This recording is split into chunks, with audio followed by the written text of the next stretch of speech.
அனைவருக்கும் வணக்கம். வாழ்க தமிழ், வளர்க நாடகக்கலை. திருவண்ணாமலை மாவட்டம் ஆரணி வி. சிவா அம்மு நாடக அமைப்பாளர். ஆனி மாதம் 11ஆம் தேதி செவ்வாய்க்கிழமை இன்று இரவு எந்தெந்த மன்றங்கள் எந்தெந்த ஊர் போகுதுன்னு பார்ப்போம்.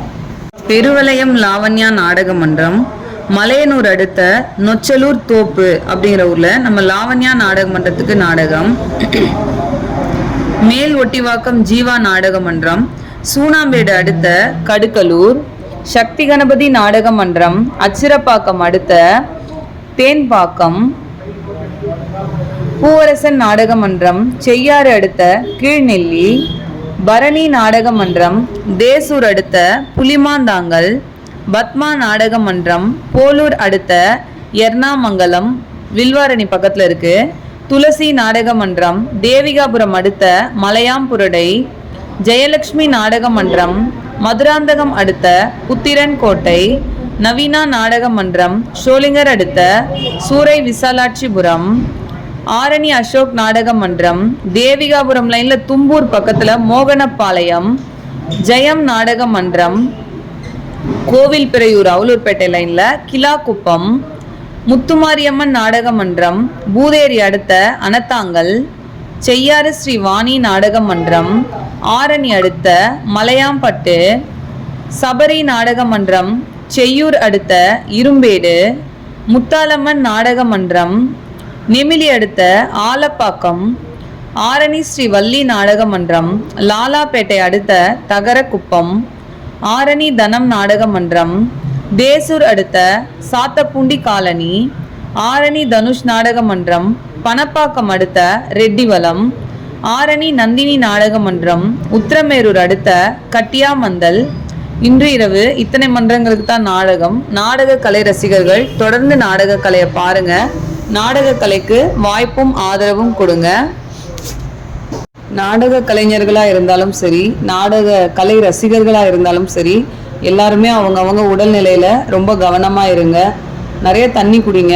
30-35 வயசு தாண்டி இருந்தாலே வருஷத்துக்கு ஒரு முறை இல்லை 2 வருஷத்துக்கு ஒரு முறையாச்சும் இந்த பிபி சுகர் அதெல்லாம் கொஞ்சம் டெஸ்ட் பண்ணுங்க. உடம்பு ரொம்ப முக்கியம். நம்ம நல்லா இருந்தால் தான், சுவர் இருந்தால் தான் சித்திரம் வரைய முடியும்.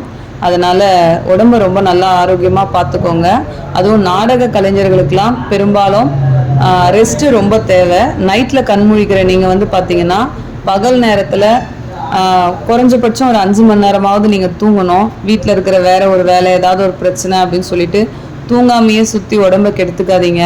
யாருக்காவது உடம்பு சரியில்லை அப்படின்னாலே எனக்கு ரொம்ப மனசு உடஞ்சி போது, ரொம்ப மனசு கஷ்டமாயிடுது. அதனால் முடிஞ்ச அளவுக்கு உடம்பை நல்லா பாருங்கள். ரெஸ்ட்டு கொடுங்க, உடம்புக்கு ரெஸ்ட்டு கொடுங்க. பகலில் கொஞ்சம் நல்லா தூங்குங்க. நாடகம் இல்லாத டைம்லையும் நல்லா தூங்குங்க. தூக்கம் ரொம்ப முக்கியம். இரவு நேரங்களில் கண்முழிக்கிற தொழில் நம்மளுடைய நாடக தொழில். நாடக கலை ரசிகர்களும் சரி, பகல் நேரத்தில் வேலைக்கு போகிறவங்க நைட் டைமில் பார்த்தீங்கன்னா நாடகம் ரசனையாக பார்த்துட்டு பகலில் அப்படியே வேலைக்கு போயிடுறீங்க. அதுவும் உடம்பை ரொம்ப கெடுத்துரும். நீங்கள் ஒரு ஆசையோடு தான் கலையை பார்க்குறீங்க. ஆனால் அதை விட முக்கியம் நம்ம உடம்பு, நம்ம குடும்பம். அதனால் நாடகம் பார்த்தீங்கன்னா கூட அதுக்கு ஈக்குவலாக பகல் நேரத்தில் உடம்புக்கு ஓய்வு கொடுத்து நீங்கள் நாடகம் பாருங்கள். ஏன்னா நீங்கள் எல்லாரும் நல்லா இருந்தால் தான் நான் நல்லா இருக்க முடியும். என்னுடைய பலமே நீங்கள் எல்லாரும் தான்.